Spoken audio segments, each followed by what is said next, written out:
भारत माता की भारत माता की।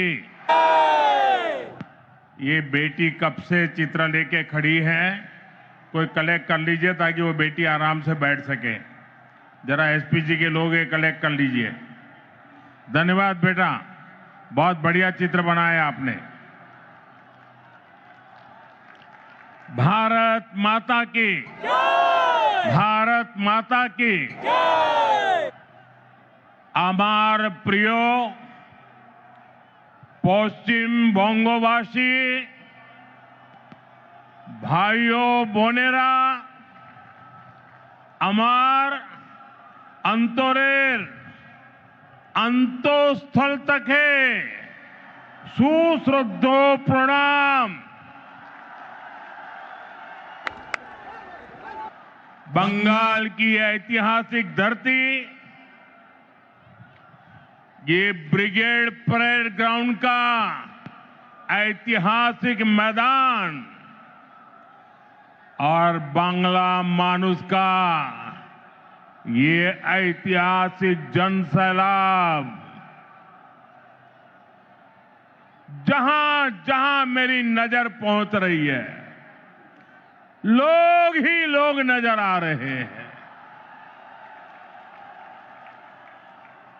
ये अद्भुत दृश्य है। ये आपका उत्साह,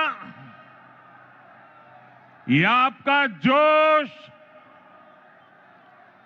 बंगाल क्या सोच रहा है, बंगाल के मन में क्या चल रहा है, अगर किसी को देखना है तो जरा ये तस्वीर देख ले।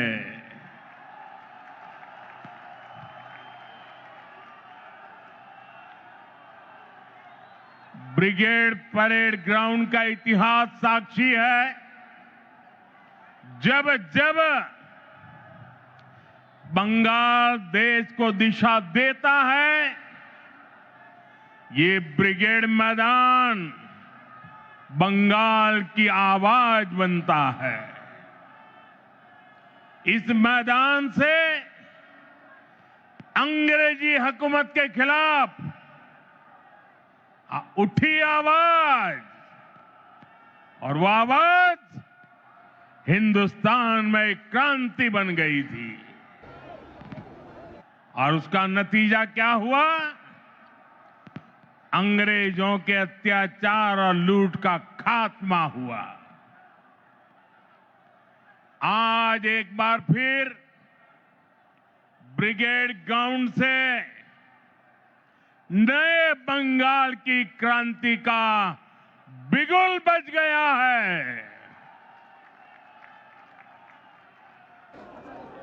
बंगाल में बदलाव अब दीवारों पर भी लुक चुका है और बंगाल के लोगों के दिलों में भी छप चुका है। अब बंगाल से निर्मम सरकार का अंत होकर रहेगा। अब बंगाल से महाजंगल राज का खात्मा होगा। इसलिए बंगाल के हर कोने से आवाज उठ रही है, चाहे बीजेपी सरकार, चाहे बीजेपी सरकार। साथियों, कल टीएमसी ने इस रैली में आने वाले आप सभी लोगों को चोर कहकर गाली दी है। असली चोर कौन है, ये बंगाल की प्रबुद्ध जनता जानती है। अपनी कुर्सी जाते हुए देखकर यहां की निर्मम सरकार बौखला गई है।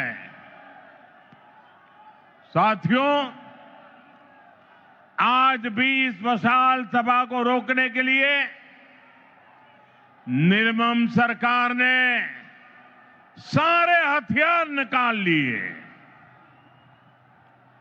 आप लोगों को आने से रोकने के लिए ब्रिज बंद करवा दिए, गाड़ियां रुकवा दी, ट्रैफिक जैम करवाया, भाजपा के झंडे उखड़वा दिए, पोस्टर फड़वा दिए।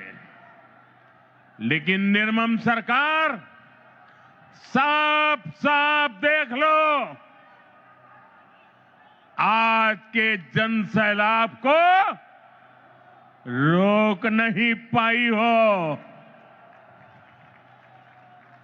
बंगाल में महाजंगल राज लाने वालों का काउंटडाउन शुरू हो चुका है।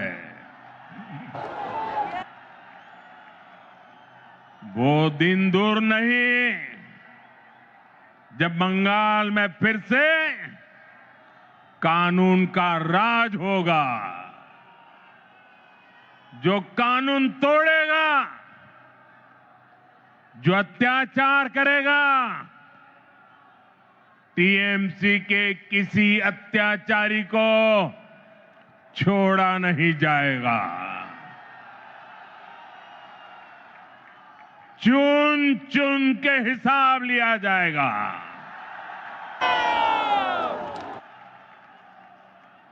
भाइयों बहनों, यहां की निर्मम सरकार चाहे अब जितना जोर लगा ले, परिवर्तन की इस आंधी को अब निर्मम सरकार रोक नहीं पाएगी। भाजपा के साथ, एनडीए के साथ महिषासुर मर्दिनी का आशीर्वाद है। श्री रामकृष्ण परमहंस, स्वामी विवेकानंद, नेताजी सुभाष चंद्र बोस, ऋषि बंकिम चंद्र, गुरुदेव रविंद्रनाथ टैगोर, ईश्वर चंद्र विद्यासागर, बागा जतीन और खुदीराम बोस, डॉक्टर श्यामा प्रसाद मुखर्जी, लोक माता रानी रोशमनी, ऐसी सभी महान विभूतियों ने जिस बंगाल की परिकल्पना की थी, भारतीय जनता पार्टी की सरकार उस बंगाल का निर्माण करेगी, नवनिर्माण करेगी। साथियों, बंगाल का विकास नेक नियत से होगा,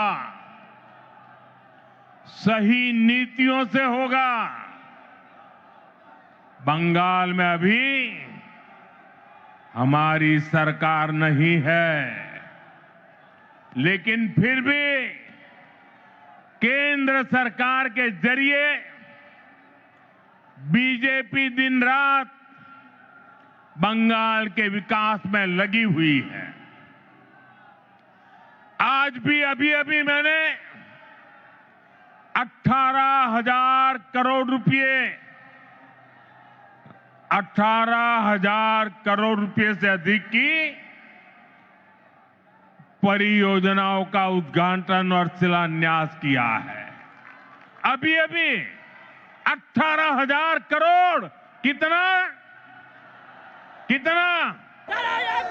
18,000 करोड़ कितना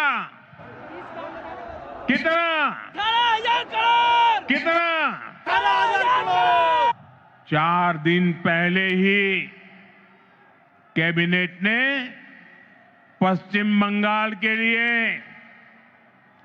मल्टी ट्रैकिंग प्रोजेक्ट्स को भी मंजूरी दी है। ये सभी प्रोजेक्ट पश्चिम बंगाल में कनेक्टिविटी को बेहतर बनाएंगे। इसका फायदा यहां के सामान्य मानवी, किसान, व्यापारी और स्टूडेंट्स को मिलेगा। भाइयों बहनों, यहां की निर्मम सरकार ने बंगाल के युवाओं को पलायन का अभिशाप दिया है। आप सब जानते हैं, बंगाल के युवा प्रतिभा और हुनर में सबसे आगे है। बंगाल के युवा मेहनत करने में सबसे आगे है। बंगाल एक समय पर पूरे भारत के विकास को गति देता था। बंगाल व्यापार और उद्योगों में सबसे आगे था। लेकिन आज हालत क्या है? यहां का युवा ना डिग्री ले पा रहा है और ना ही उसे रोजगार मिल रहा है। आपके बेटे बेटियों को काम की तलाश में दूसरे राज्यों में पलायन करना पड़ता है। साथियों, पहले कांग्रेस, फिर कम्युनिस्ट और अब टीएमसी, ये लोग एक के बाद एक आते रहे, अपनी जेबें भरते रहे और बंगाल में विकास के काम ठप पड़े रहे। इंफ्रास्ट्रक्चर के मामले में हमारा बंगाल पीछे होता चला गया। उद्योग धंधे बंद होते चले गए। यहां टीएमसी सरकार में नौकरियां खुलेआम बेची जा रही है। भर्तियों में घोटाले हो रहे हैं। अब समय आ गया है, अब समय आ गया है, ये हालात बदले। बंगाल के युवाओं को बंगाल में काम मिले। ये नौजवान बंगाल के विकास का नेतृत्व करें। এই স্বপ্ন আপনার আর এই স্বপ্ন পূরণ করা মোদির গ্যারান্টি। मोदी गारंटी।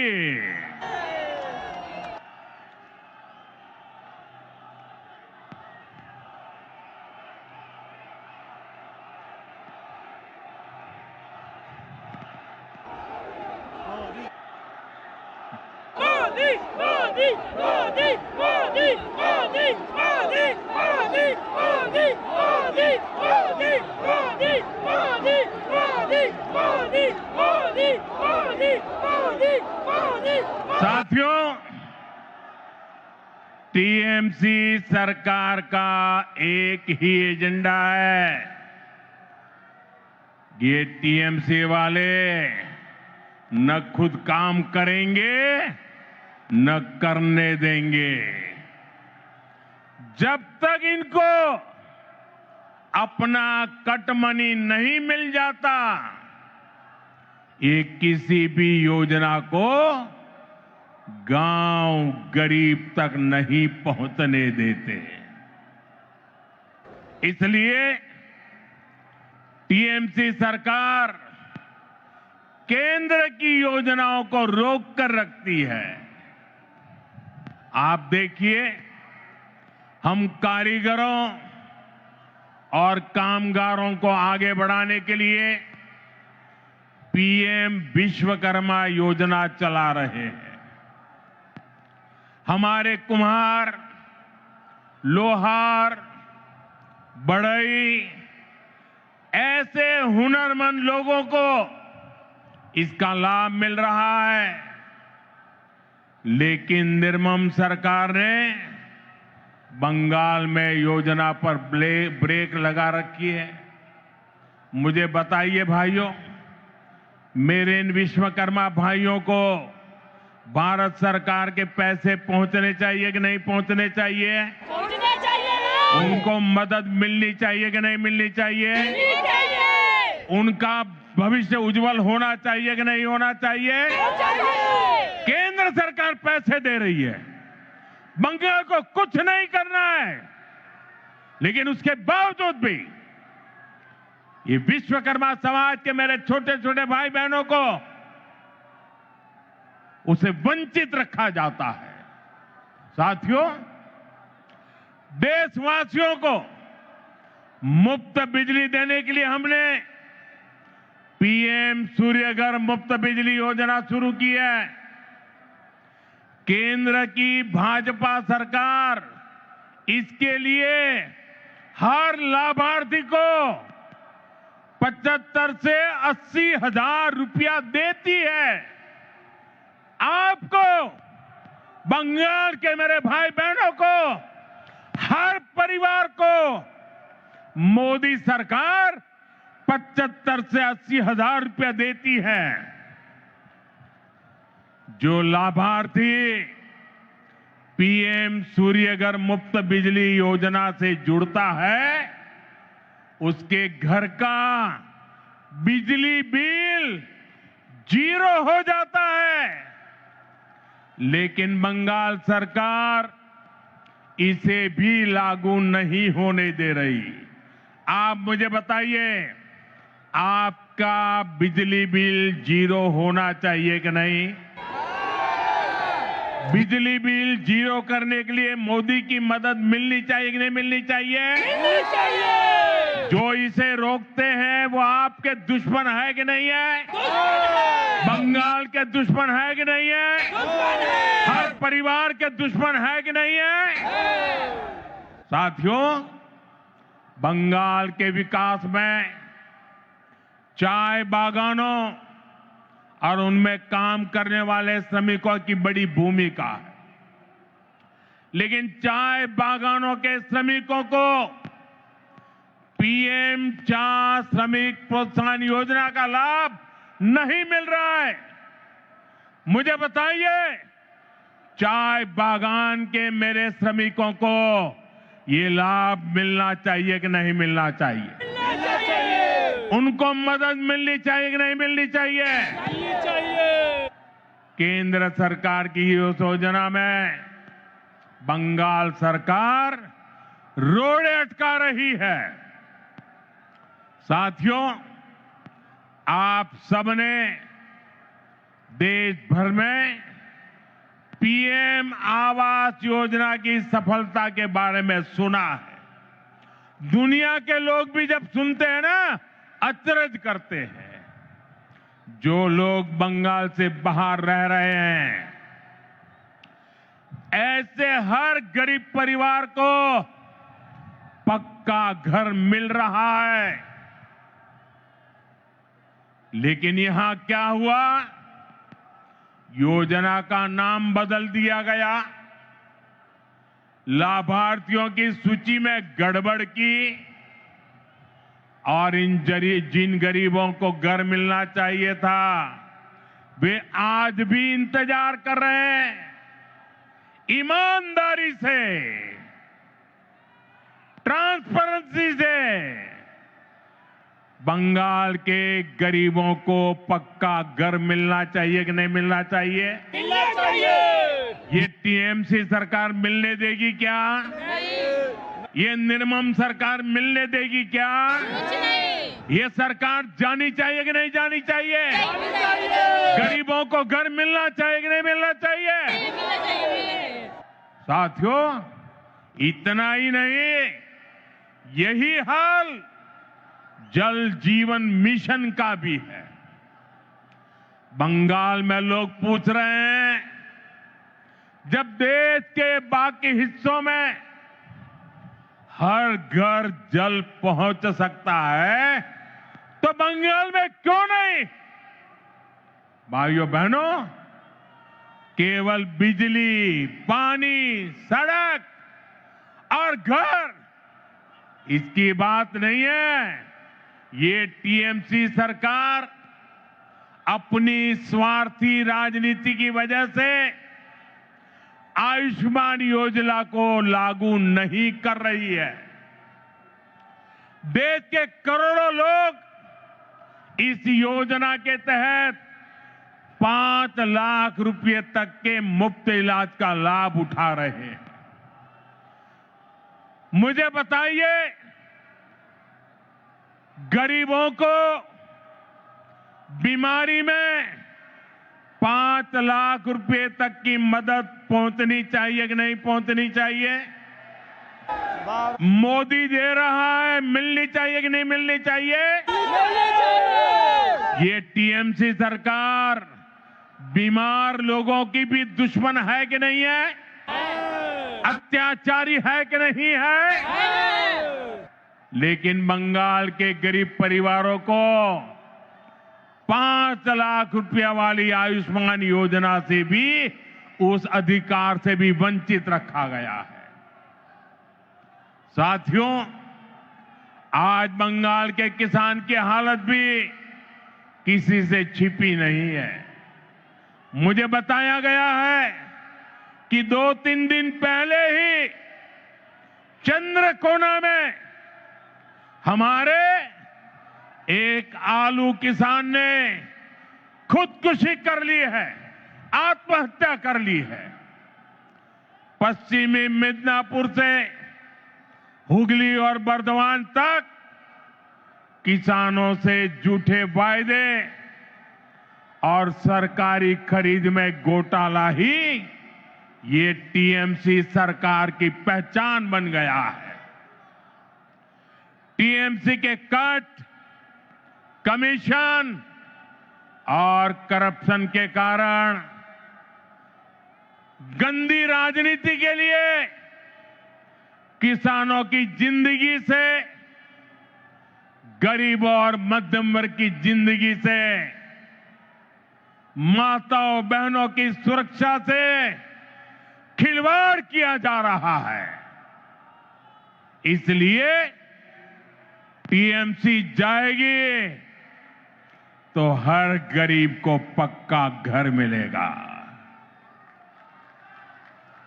गरीब को पक्का घर मिलना चाहिए कि नहीं मिलना चाहिए? मिलना चाहिए कि नहीं मिलना चाहिए? मिलना चाहिए। ये मोदी की गारंटी है। हर गरीब परिवार को बता देना, जैसे ही टीएमसी की सरकार जाएगी, गरीबों का पक्का घर बनना शुरू हो जाएगा। टीएमसी जाएगी तो हर घर साफ जल पहुंचेगा। टीएमसी जाएगी तो हर गरीब को मुफ्त इलाज मिलेगा। टीएमसी जाएगी तो कारीगरों को नए अवसर मिलेंगे। टीएमसी जाएगी तभी बंगाल में सुशासन आएगा। साथियों, हमारे बंगाल ने आजादी के बाद विभाजन सहा, विभाजन की आग देखी, मजहबी दंगे देखे, बाद के दशकों में अस्थिरता देखी, घुसपैठ का दौर देखा, रक्तपात सहा।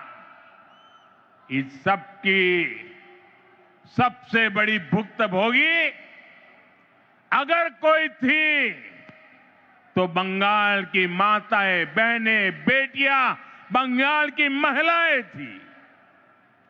लेप की सरकार में अपहरण, हत्या, बलात्कार का वो दौर कोई नहीं भूल सकता।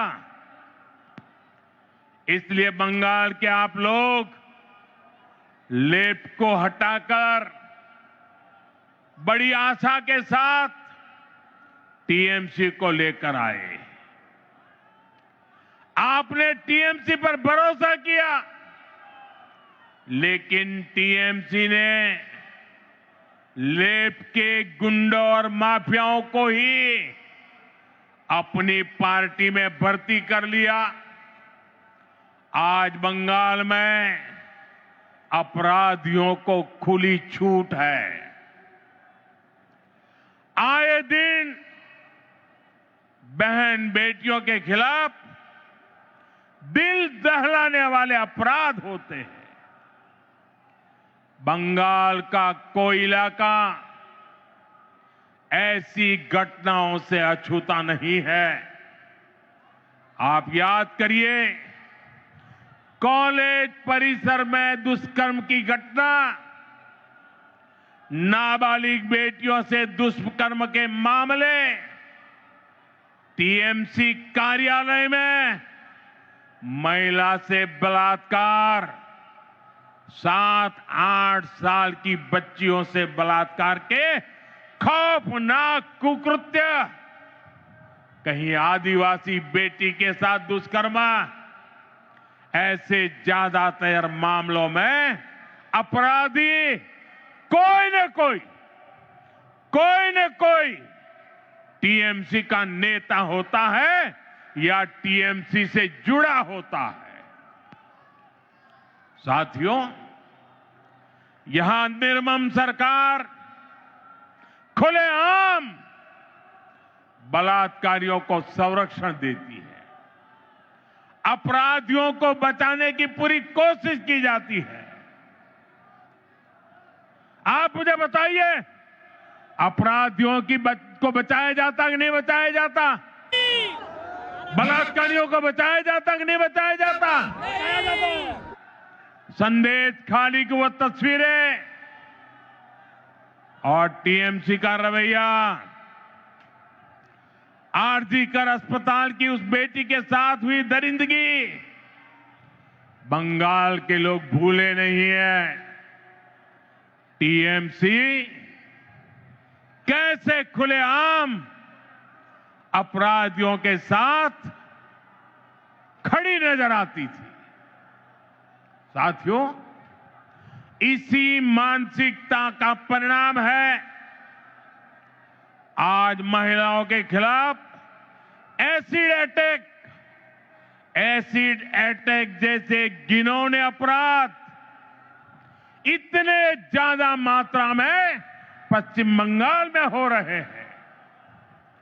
जो बंगाल एक समय देश का सबसे प्रगतिशील राज्य होता था, आज वहां शाम होते ही माएं बेटियों को फोन करके कहती है, बाड़ी फिर ऐशो सौंदे न माराइए।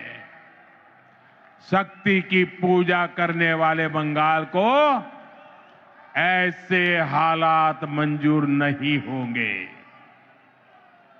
मैं बंगाल की मेरी माताओं बहनों को भरोसा दिलाता हूं, आप भाजपा को, बीजेपी को अपना आशीर्वाद दीजिए।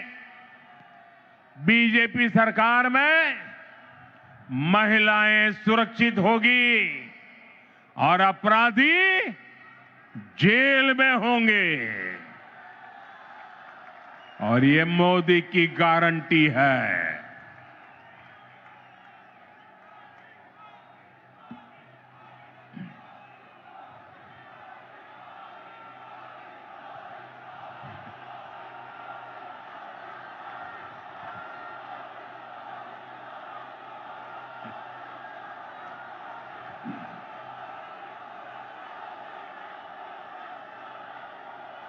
साथियों, टीएमसी सरकार गुंडों और अपराधियों की बैसाखी पर चलती है। रंगबाजी और कटमनी ये टीएमसी की कमाई का जरिया है। ये लोग जानते हैं, जिस दिन बंगाल के लोग खुलकर सामने आ गए, टीएमसी की विदाई पक्की है। और मैं ये दृश्य देख करके कह सकता हूं, अब टीएमसी को बचाने वाला कोई नहीं बचा है।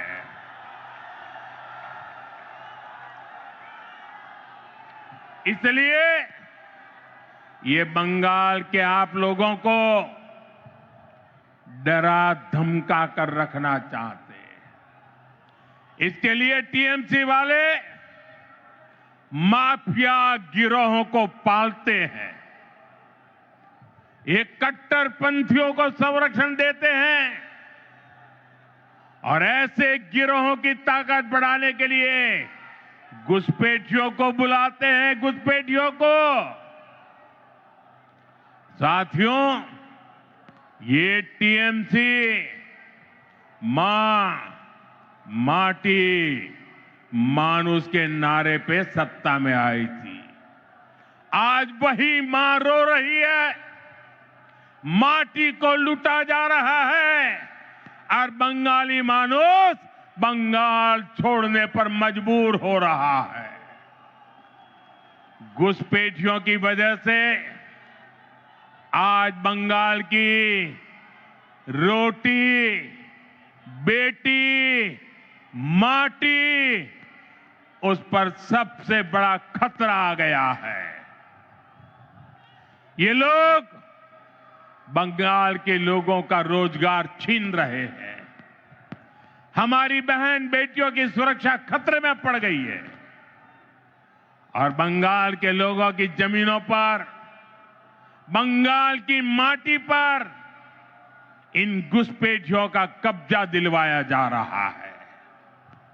इसका परिणाम आज सबके सामने है।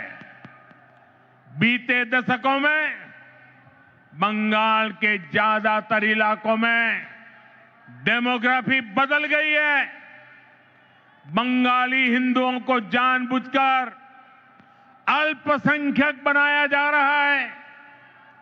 तुष्टीकरण का ऐसा खुला खेल, जब शरणार्थी हिंदुओं को नागरिकता देने की बात होती है तो पूरी टीएमसी उसका विरोध करती है। वो हिंदू जिन्होंने कभी विभाजन का समर्थन नहीं किया था, जिन्होंने हमेशा अविभाजित बंगाल को, भारत को अपनी मातृभूमि माना, टीएमसी वाले उन्हें नागरिकता देने का विरोध करते हैं, क्योंकि उनके लिए उनकी वोट बैंक ही सबसे प्रमुख है। वो हिंदुओं को तो अपनी वोट बैंक नहीं समझते, उनसे उनके आपराधिक गिरोह नहीं बढ़ते। इसलिए ये लोग एसआईआर का भी विरोध करते हैं, ताकि घुसपैठियों के नाम वोटर लिस्ट से हट न जाए, वोटर लिस्ट शुद्ध न हो जाए। और ये तो ऐसे लोग हैं जिनकी मृत्यु हो चुकी है, उनके भी नाम निकालने के लिए तैयार नहीं है। भाइयों बहनों, डेमोग्राफी के इस खतरनाक बदलाव ने आज बंगाल को असुरक्षित बना दिया है और अब तो यहां खुलेआम धमकी दी जा रही है। कहा जा रहा है एक खास कम्युनिटी वाले मिलकर आप लोगों को खत्म कर देंगे। संविधान की कुर्सी पर बैठकर ऐसी धमकी, करोड़ों बंगाली लोगों को खत्म करने की बात आपके मुंह में शोभा नहीं देती है। मैं पूछना चाहता हूं, वो कौन लोग हैं जो टीएमसी सरकार के इशारों पर करोड़ों लोगों को खत्म कर देंगे? साथियों, धमकाने डराने की इस राजनीति को टीएमसी ने इसे अपना हथियार बना लिया। चुनाव में वोटरों को धमकी, सरकार की नीतियों के आलोचकों को धमकी, मीडिया को धमकी, विपक्ष को धमकी। ये बंगाल में खौफ का कैसा माहौल बनाकर रखना चाहते हैं, ये पूरे देश को जानना चाहिए। ये लोग कहते हैं तृणमूल को जिसका वोट नहीं, टीएमसी को जिसका वोट नहीं, तो वो बंगाली नहीं। तृणमूल को वोट नहीं तो सरकार योजना का उसे लाभ नहीं। तृणमूल को वोट नहीं तो घरों में बिजली पानी नहीं। टीएमसी सिंडिकेट के जरिए नहीं जाओगे तो कोई सप्लाई नहीं। लेकिन साथियों, मैं टीएमसी को याद दिलाना चाहता हूं, टीएमसी की गुंडागर्दी के दिन अब खत्म होने जा रहे हैं।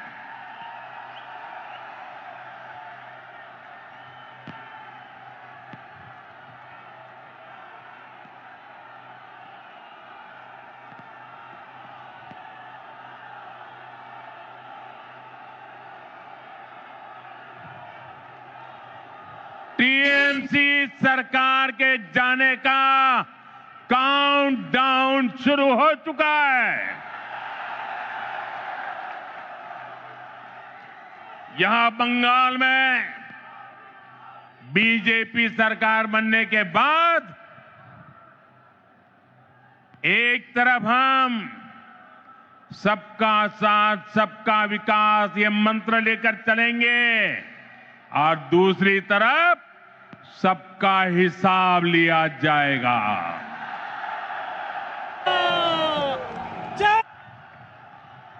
टीएमसी को वो गुंडों, ये टीएमसी के वो गुंडे जो आपको डराते हैं, बीजेपी सरकार में उनके डर भरे दिन शुरू होना तय है। बीजेपी सरकार में खौफ हर अपराधी को होगा, खौफ हर घुसपैठिए को होगा, खौफ तुष्टीकरण की राजनीति करने वालों को होगा, क्योंकि कानून अपना काम करेगा, कानून का राज आएगा। ऐसे लोगों को मुंह छिपाने की जगह नहीं मिलेगी। ऐसे अपराधियों को सिर्फ एक ही जगह होगी, एक ही जगह होगी, जेल, जेल, जेल। साथियों, बंगाल की निर्मम सरकार में आज सबसे ज्यादा प्रताड़ित यहां का दलित, आदिवासी और हमारे गरीब भाई बहन हैं। आदिवासी समाज के साथ कैसा अन्याय होता है ये किसी से छिपा नहीं है, लेकिन अब तो टीएमसी सरकार इन्होंने सभी सीमाएं लांघ दी है। आप देखिए, अभी कुछ दिन पहले हमारे देश की महामहिम राष्ट्रपति, आदिवासी समाज की बेटी आदरणीय द्रौपदी मुर्मू जी बंगाल आई थी।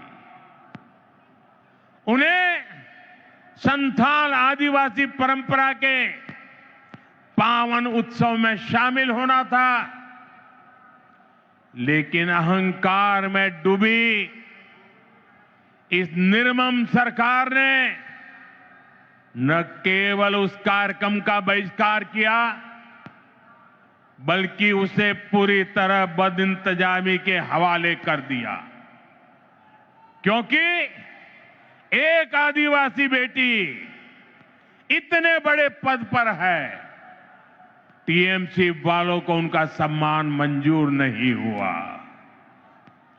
द्रौपदी मुर्मू जी, जो हमेशा अपनी सरलता के लिए जानी जाती है, उन्हें खुद बड़े दुखी मन से खेद व्यक्त करना पड़ा। भारत के राष्ट्रपति को अपनी तकलीफ बतानी पड़ी। टीएमसी वालों को ये याद रखना पड़ेगा, उन्होंने केवल द्रौपदी मुर्मू जी का अपमान नहीं किया है, उन्होंने करोड़ों आदिवासियों का अपमान किया है, उन्होंने करोड़ों महिलाओं के सम्मान को ठेस पहुंचाई है, उन्होंने देश के सर्वोच्च पद की गरिमा को ठेस पहुंचाई है, इन्होंने भारत के संविधान का अपमान किया है, इन्होंने बाबा साहब आंबेडकर का अपमान किया है। और इसका जवाब बंगाल के लोगों से टीएमसी को मिलने वाला है, निर्मम सरकार को मिलने वाला है।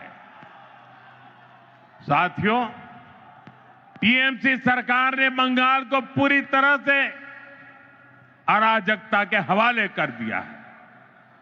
संवैधानिक व्यवस्थाओं पर आए हर दिन हमले करने के वो रास्ते खोजते रहते, हमले करते रहते। पिछले कुछ महीनों में आपने देखा है, जब भी चुनाव आयोग निष्पक्ष चुनाव सुनिश्चित करने के लिए कदम उठाता है, मतदाता सूची की शुद्धि की कोशिश करता है, तब टीएमसी उसके खिलाफ हमला करने लगती है। जो संस्था स्वतंत्र और निष्पक्ष चुनाव कराने के लिए जिम्मेदार है, उसी की विश्वसनीयता पर सवाल खड़े किए जाते हैं। ऐसा ही व्यवहार देश की सेना को लेकर दिखाई देता है। जब 2019 में भारतीय वायुसेना ने बालाकोट में आतंकवादी ठिकानों पर निर्णायक कार्रवाई की, तब टीएमसी ने देश की वायुसेना से कार्रवाई का सबूत मांगा। साथियों, यहां राज्य सरकार पुलिस को स्वतंत्र रूप से जांच करने नहीं देती। जब राष्ट्रीय एजेंसियां टीएमसी सरकार के भ्रष्टाचार या गंभीर अपराधों की जांच करना चाहती हैं, तो उन्हें भी रोकने की कोशिश होती है। अब जरा सोचिए, न्याय के लिए लोग आखिर कहां जाएंगे? साथियों, तृणमूल वाले यही अराजकता दिल्ली तक फैलाने की कोशिश करते हैं। आपने संसद में भी देखा है, सदन के भीतर कैसे कागज फाड़े जाते हैं, कैसे बहस को रोका जाता है, कैसे सदन की कार्यवाही को बाधित किया जाता है। देश टीएमसी की शर्मनाक हरकतें देखकर हैरान होता है। साथियों, बंगाल के प्रबुद्ध लोग अब इस अराजकतावादी सरकार के खिलाफ संकल्प ले चुके हैं। इस अराजक सरकार को उखाड़ फेंकने का काम इसी धरती के लोग करने वाले हैं। साथियों, आज यहां जो जनसैलाब उमड़ा है, ये पश्चिम बंगाल की जागती हुई चेतना है। ये उस बदलाव की आहट है जिसका इंतजार वर्षों से किया जा रहा है। पश्चिम बंगाल में दार्जिलिंग की पहाड़ियों से लेकर सुंदरबन के द्वीपों तक, उत्तर बंगाल के चाय बागानों से लेकर कोलकाता की गलियों तक, आज हर जगह पर एक ही चर्चा है, बदलाव चाहिए। और ये बदलाव अब होकर रहेगा। साथियों, बंगाल की आत्मा कभी हार मानने वाली नहीं है। बंगाल का नौजवान कभी हार मानने वाला नहीं है। बंगाल की बेटियां कभी हार मानने वाली नहीं है। बंगाल का किसान कभी हार मानने वाला नहीं है। जब जब इस भूमि के सामने चुनौतियां आई है, तब तब यहां की जनता ने साहस के साथ उनका सामना किया है। गुरुदेव रविन्द्रनाथ ठाकुर ने भी हमें संदेश दिया है। उन्होंने कहा था, विपदे मोरे रक्षा करो, ये नोहे मोर प्रार्थना विपदे आमी ना जाए जेनो कोरी बॉय। आज भी वही समय है। कुछ लोग आपको डराने की कोशिश करेंगे, कुछ लोग कहेंगे कि बदलाव संभव नहीं है, लेकिन याद कर रहिए और याद जरूर रखें, जब जनता ठान लेती है तो कोई भी ताकत उसे रोक नहीं सकती। और बंगाल की जनता ने जब भी ठाना है, इतिहास बदल कर दिखाया है। आज मुझे इस ऐतिहासिक ब्रिगेड मैदान में वही आत्मविश्वास मेरी आंखों के सामने दिखाई दे रहा है। याद रखिए, इस बार चुनाव सिर्फ सरकार बदलने का नहीं है। इस बार चुनाव बंगाल की आत्मा को बचाने का चुनाव है। इस बार चुनाव व्यवस्था बदलने का है। इस बार चुनाव कटमनी से छुटकारे का है। इस बार चुनाव डर से मुक्ति का है। मैं आने वाले परिवर्तन के लिए मेरे बंगाल के भाइयों बहनों को बहुत बहुत शुभकामनाएं देता हूं। मेरे साथ बोलिए, मेरे साथ पूरी ताकत से बोलिए, पाल्टानो दोरकार, बीजेपी सरकार, पाल्टानो दोरकार, बीजेपी सरकार, पाल्टानो दोरकार, बीजेपी सरकार, पाल्टानो दोरकार। बीजेपी सरकार। পশ্চিমবঙ্গের জনগণের জয় হোক। जय हिंद। भारत माता की, भारत माता की। वंदे वंदे वंदे वंदे वंदे वंदे